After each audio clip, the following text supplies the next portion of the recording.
السلام عليكم ورحمة الله وبركاته. كسو دواذا فيديو عصب كانال كعداوانيسا وانا جو عرالة مقاعيقنا وانا نجمع waxaan maantay aad uga xumahay aan usoo galay meesha waxay tahay tacsi ayaan wadaa inna ilaahi wa inna lillahi raajicuun ayaan leeyahay geeridii xanuunka badneed ee nooga dhimatay magaalada Muqdisho qaraxii ka dhacay waxaan leeyahay ilaahay oo samir iimaan ilaah naga siiyo qaraabada iyo dadka ay ka geeriyoodeen dhanna samir iimaan ilaah ka siiyo laabta ilaah u qaboojiyo runtii waxay naxdin badan ayay ahayd oo bulshadeena dhan ay maaragtay la wada gilgilatay aan dareenay dhibaatada iyo aan la murugoonay walaalaheena waxaan la murugeynayna waxa leenahay waan iga tacsiyeynayna ilaahayna waxaan uga baryeena dadkii halkaas ku geeriyooday inuu ilaahay jannada firdawsa ka waraabiyo way shahiideen ilaahay maaragtay qabrigooda waasiciyo cadaabtan ilaahu ka dhooro way aan dadkeena mar walba isku dilayna dhibaatada way isku gaarsiinayna mar walba waa inaan dadkeena ka fakarnaa waa inaan anaga iska fakarnaa waa inaan amnigeena sugnaa waa inaan wadankeena gacan biraan ku qabanaa intaas waxay iga tahay wacyigelin ayay iga tahay aad ayaan ula qiireysanahay dadkii walaalahayga halkaas ku geeriyooday maalinba dad ayaa la-aanay maalinba qof ayaa dhiigiisa bax uga tacsiyeynayna dadkii meeshaas ku nafwaayay qaraabadoodii iyo anagoo ah shacabka Soomaaliyeed ma adkeysan karna maalin kasta qarax ilaahay rabbi raxmaano qaraxan si dhaanta ilaah noo keeno waxaan rajeynayaa inay maaragtay shacabkeenu kacaan inay dumarkeenu kacaan waxaan rajeynayaa inay maaragtay awood yeelno waxaan rajeynayaa dadka xaq jirada ay dhibkaas noo geysanayay inaan dagaal xoog la galno inaan maaragtay ilaahay baa naga badbaadin karay inaan caruurteena iyo caruurta aan dhali doono intaba aan badbaadino taasna waxay tahay mas'uuliyad adiga ku saaran waa mas'uuliyad aniga isaaran dalkeena waan jecelnaa waa dalkeena hooyo mas'uuliyadiisa anaga dhan ayaa wada taagan wixii aan ka qaban karno ayaan ka qabanaynaa waxaan leeyahay dadkayga wad hurudaan qaraxa idinku dhacay aad dhamaanaysaan waa ee Muqdisho u ololeysaa run ahaantii wax aan dhaho ma aqaan yani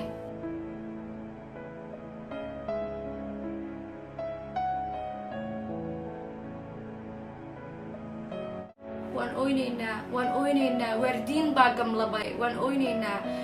hooyo baa ilmaheeda weyday ilmaha hooyadood waayay aabahood waayay waxay cunaan waayay dadkii dadku u shidilaa ka dhin run ahaantii waxaan leeyahay ilaahay ha u saqiro dadkaas dhammaantood wixii gaaray ilaahay ha u saqiro ilaahay dhibka ha naga dulqaado ilaahay wadankeena nabad ha nooga dhigo 30 sano ayaa leenahay ilaahay wadankeena ha nooga dhigo ilaahay wadankeena nabad ha nooga dhigo 2020 waxaan rajeynayaa isbedel weyn inuu ka dhaco wadankeena uu nabad noo noqdo oo dhibkan insha Allah laga baxo dhibka laguma waara mar baa laga baxaa tan ku duceyneynaa wixii awoodna dalkeena u sameeynayna waxaan rabaa mid kale inaan ka hadlo ayadoo tacsi ay dhacday oo tacsi ay jirto oo maalin murugo ay tahay oo black day ay tahay oo dhibaato weyn nagu habsatay hadaan Soomaali nahay qofkii dhiig damqanaaya la qofkii muslimnimo ku jirto ayaa nin weyn ilaahay baa weyne intuu mikrofon qaatay ba hadalla aan iqancin ama hadalla aan ka damqaday mise hadallo xanaf leh mise hadallo aad looga yaqiiqsado aad u xun oo qofka damniirkiisa diidaya buu mikrofon intuu qaatay goob xaflada wuxuu ka yiri Muqdisho waxay nagu haysataa markay Soomaaliland ictiraaf ka siiso nin weyn ayaa ku hadlaya wariyaa adaan kula hadlaya ninka la leeyahay BK baa la hadlaya war heede ayadoo wadankaaga amaan ma xumo wadankaaga hadaa amaantid wadankaaga aad adiga aad jeceshahay qof walba wadankiisa uu jecel yahay taas waa la ogyahay laakiin sidee ku keentay tacsi ayadoo taala dad murugeysan yihiin dad dhibaateysan yihiin sidee baa ku keentay inta mikrofon soo qaadatay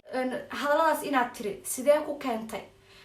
waxaagu waa digasho aad ayaan uga xunnaa hadalka ka soo yeeray nin weyn ayaa tahay dib iskugu noqo maskax yeelo dib ina xanuunsan tahay in kale aniga ma kala garanayo run ahaantii ma garanayo munaasabad xaflad ah mideeda kale wuxuu yiri faataxada u qabta ayuu yiri hadaladiisa daa xasuusto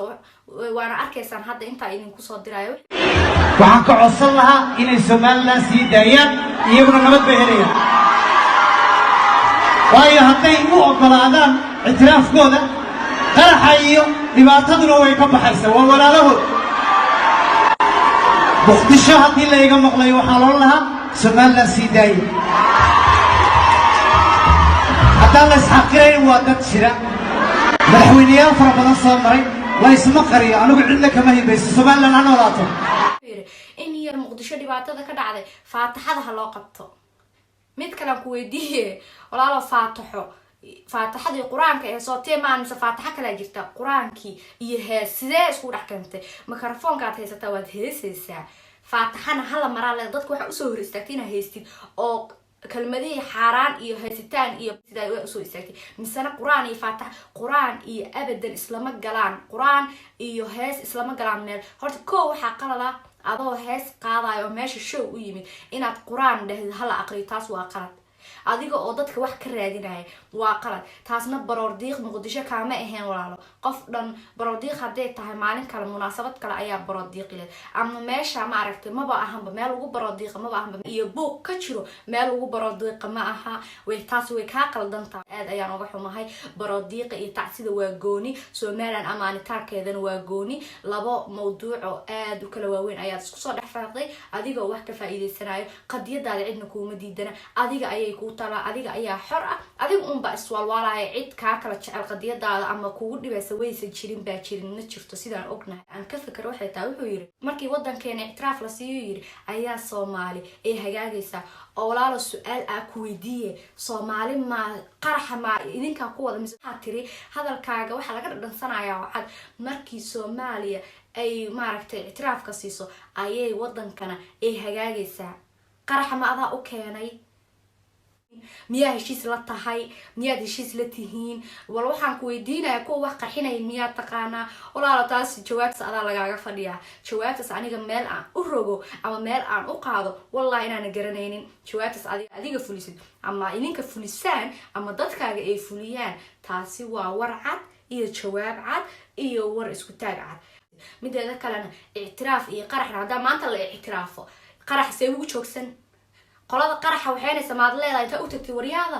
waana la i'tiraafay qaraxa joojiye maad leedahay miyaad ku leedahay mishiis baatiin warka min waa u waaweyn ana fahmin run ahaantii intaas waa qodobkaas halkaas ayaa uga baxay u rajeenaya intii dhimatay inay Ilaahay u naxariisto kitaabkooda kuwi gacanta midigna laga siiyay Ilaahay rabbi raxmaan oo Ilaahay dhibkaan iyo musiibadan Ilaahay naga dulqaad insha Allah muqdisho marbay degi oo nabad noqon oo cadawga ka dulkici cadowyadii iyo kuwii daba dhilifka ahaana marbay banaanka isdhigi doonaan ee Ilaahay oo cadawga iyo kuwa dimindaamiyada kuwada Ilaahay oo muqdisho ka qabo Allah muqdisho barakee الله مقدش بركة الله صومالي ودن إسرائيل أو الله صومالي ودن توسي إله ودن نبضة أن كسوهيرنا إلهي ونقدي قربان شوقنا أنا كفرح سنين قبوق النداش ذي أن دالا دعنا إله ودن كانوا نوبر واقعا إلهي ونبض نقطس أو إلهي ونبض نقصين inta qan muqdisho meeqa magaalo ka waaweynid ayaa dhulka inteesana isoo dagaalayeen meeqa sana isoo dagaalayeen meeqa wadan adduunka oo meeqa caasimado la soo didamiyay ugu dambeyn cagahooda ku istaagtay oo noqdeen wadamadan adduunka aan naqaan ugu xoog waaweyn ka tirsan insha Allah annaga hadaan calfoweyno wadankeena noo nabada ilmaheena aan u dadaalno si ay u calfadaan ee ugu noolaadaan ee ugu raaxaystaan wadankeena hooyo ilmaheena iyo kuwa ayayda ugu jiilka dhalan doona ayaan insha Allah waxaan uga tageynaa si ay nabad ugu noolaadaan waa hadii annaga aan nasiib u yeeloweyno jiilkeena